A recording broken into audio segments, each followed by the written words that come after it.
Hello, and we're now a week further on. This will be video number 3, and it's Tuesday, the 20th of April. And just to recap, last week we found 10 frames of brood. The first 2 supers were Ramsbury bees, so we put 2 extra supers on. So, one of the things that I'd like to do with the videos is to talk about the key things that we're looking at every time we go through a hive. Ted Hooper came up with the 5 questions, and I've added a 6th. So the questions are: can you see eggs? Do you have space? Is the state of the colony as you would expect? Is the hive healthy? And do they have enough food to the next inspection? Also, I'm looking every week at the temper of the bees. I want the bees to be nice and calm and easy to handle. But just to talk a little bit about eggs and why finding eggs is really important, and what you can do if you don't find eggs. One of the key parts of the small scale sustainable apiary is working with the smallest number, starting with one hive, working with the smallest number of hives that you need to operate. And one of the key things with that is that if you can't find eggs, one of the things you need to do is to be able to borrow a frame of eggs and larvae from another hive to be able to put into the colony. When you do that, if the bees have a queen, they will ignore your frame and they will just turn it into sealed brood and everything's fine. And if the bees make queen cells, then they haven't got a queen. And the beauty of that system is that they now have got queen cells, so they can requeen and produce a queen.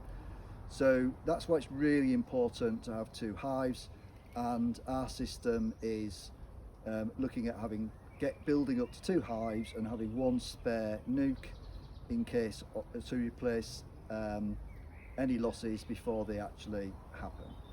So when we get to the point of splitting this colony, then we'll see what happens with the nukes that we create. So I've got no idea what I'm going to find this week. We'll have a look, and I'll be keen to see that they've got eggs, that they're in the right state, they're not trying to swarm is probably the second most important. I've got a spare super here in case they need a 5th, although I'm not sure they will. I've got 3 nukes here in case they are trying to swarm, so that we can make the splits. But there's a good chance that they're not yet trying, but we'll see. So I'm just going to give them a gentle smoke.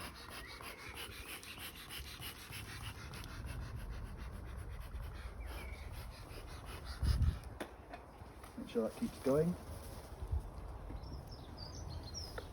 I'm just going to take off the lid. And then we'll just start taking the supers off. Also, the first super was fairly full of nectar. The second super was about half full. So I'm thinking I should be able to take a couple off here and not need to worry too much. This is actually quite heavy.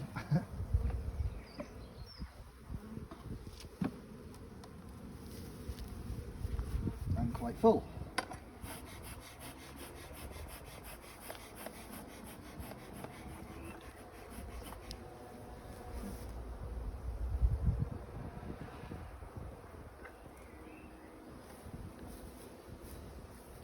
I'm going to leave the crown board on. I'm just going to lift these gently off. Bring them at a slight angle so that I don't crush many bees. Just give them a gentle smoke. But these supers are pretty full already, and it's not yet the main flow. So here we are at the brood box. Smoke the bees down. Now there are quite a lot of bees in the air, but most of the ones that are around the front of the hive are either returning foragers or they are bees that are orienting.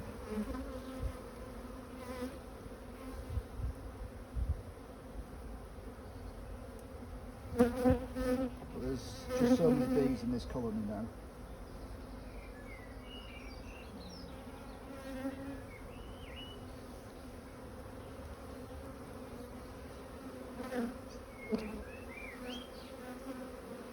Okay, so the first frame I'm looking at, there's larvae, there's sealed brood.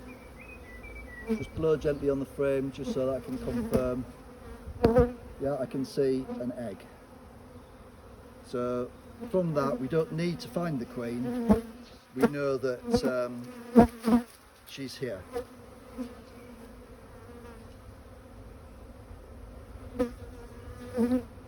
So now my main comes, I know there's plenty of food because it's all in the supers, and I now want to check the state of the colony. I'll also be looking for disease as we go. So here we've actually got a frame of mainly sealed brood with a fairly decent pattern. So that's a good sign that there's no brood disease. But this is all bees that are about to emerge in the next 12 days. So this busy colony is about to get even busier.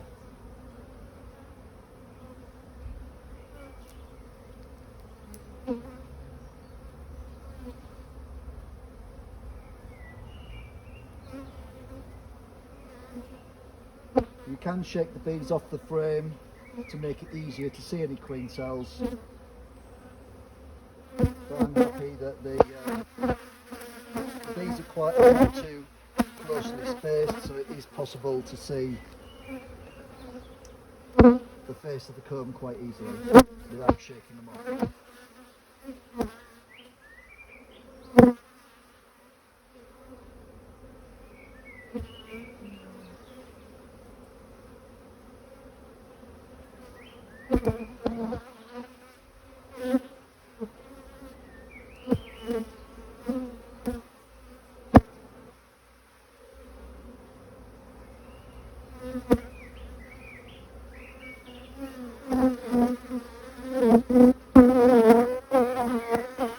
Okay, so I've got the frame with the queen on, and she is just there at the end of the hive toe.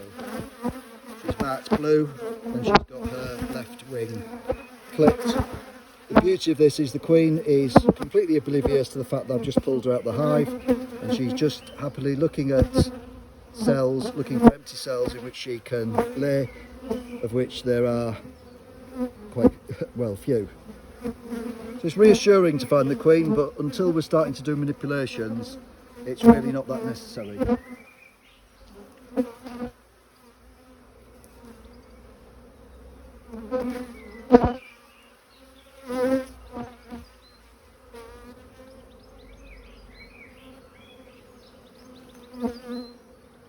So you do want the bees to remain on the top of the frames and to be calm like the queen we just saw.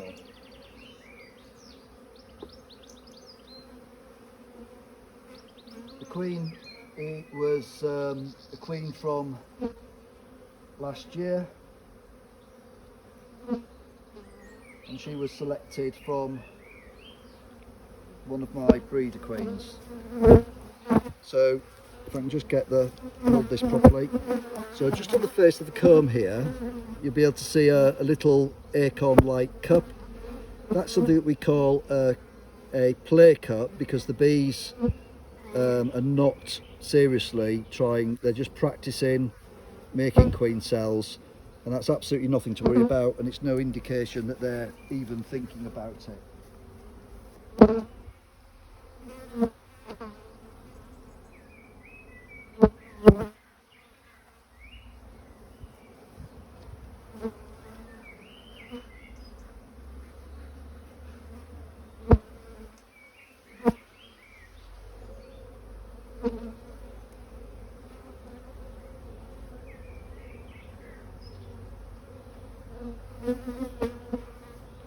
So again, there's a frame of mainly sealed brood, some drones. We've got another little cup, which I'll just check to make sure that they are it kind of helps to knock these down just so that you know that there was nothing there from the previous week.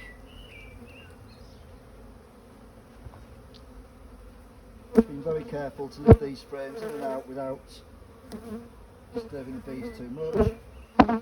Another thing with separating, as I think I talked about last week, is I loosen the frames horizontally, and then when I'm going to put them back I get more leverage when I use the hive tool vertically. There's lots of bees in the gap here, but if I just put my hive tool in there gently, the bees move out of the way and I can get my hive tool in without damaging any bees. Then I'm just lifting it straight up so that I'm not rolling the bees, i.e. the bees rolled against the next frame of bees. But again, this colony is just full of brood and nice pattern, a few drones on there, which is all to the good.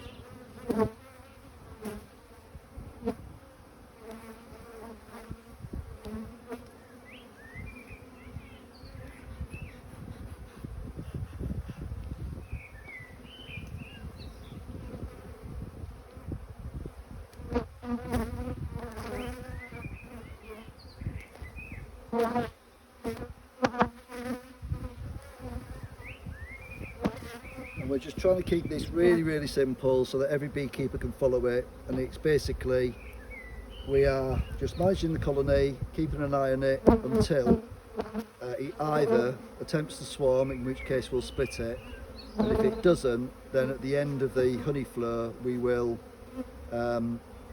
make a split anyway after we've extracted the honey. That way we can maximise the honey that we get from this colony.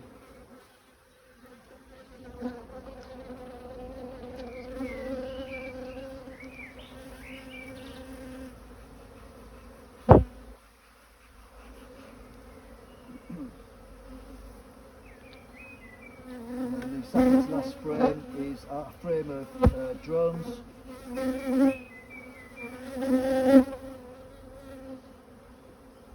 It's got a little dip there, but that will have been my fault for not nudging the bee out of the way. So here we've got a frame of drones. You can see there's absolutely tons of drones, actually emerged drones. Last week this was full of drone cells. Now the drones are out, and they're within the next 14 days they'll be mature and ready to mate. On that side we've got a lot more drone cells. I just find that having this comb in the box helps the bees keep it tidier. They concentrate most of the drone cells on this frame.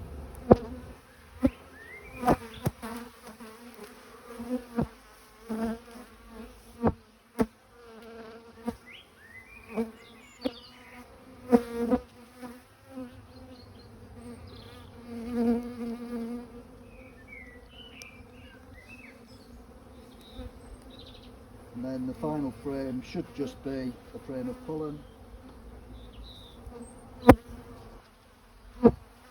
Last week there wasn't too much pollen on this frame, they were mainly using it straight away to raise brood.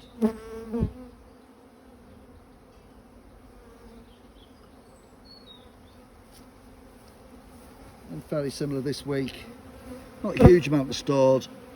Pollen, they're clearly using it a bit hand to mouth, but they're bringing plenty in.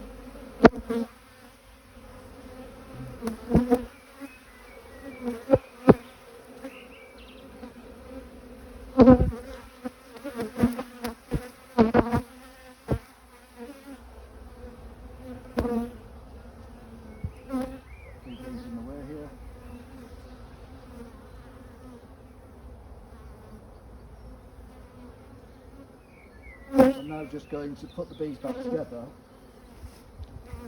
and what I'm going to do is I'm going to put this So just move them out of the way so I can get the queen excluder on.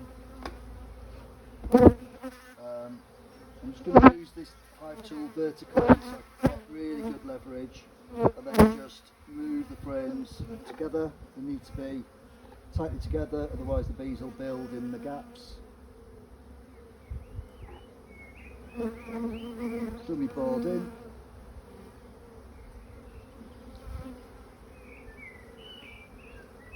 Which I forgot last week. Get these bees out of the way.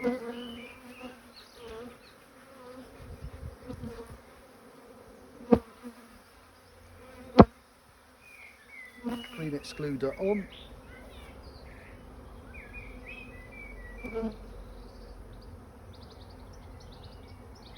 Move the bees out of the way. Now this week I'm actually going to put this new super on. I'm going to put it immediately next to the brood. The reason for that is because this colony is super strong, I really want to give them the feeling of space next to the brood.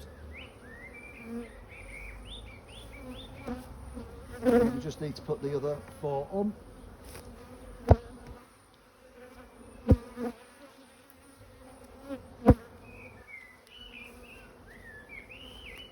Things out of the way around the edges.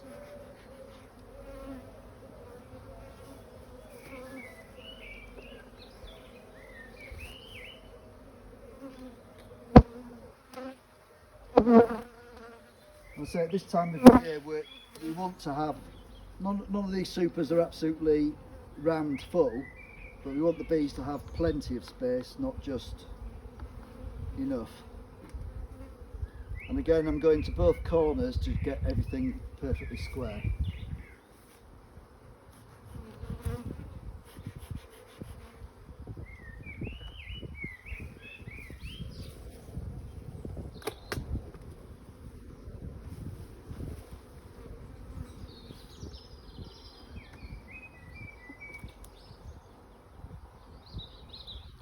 Done.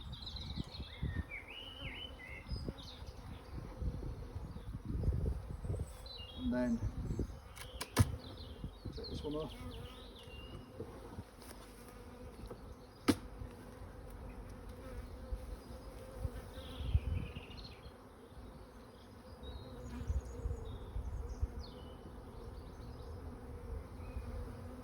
Crown board. Put them on an angle, slide it round. Unfortunately you can't help catching the odd bee, but the idea is to keep that to an absolute minimum.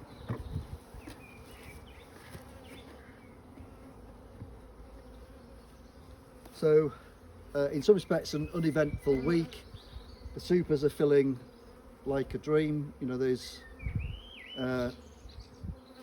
you know, the average honey crop is about 25 to 30 pounds in the BBKA annual survey, and there's certainly a lot more than that on there already. So we're just keeping the colony its peak production as long as possible to maximise that, and we'll just wait and be patient, and we'll make the splits that we're going to make to create our sustainable extra colonies as and when the bees are ready.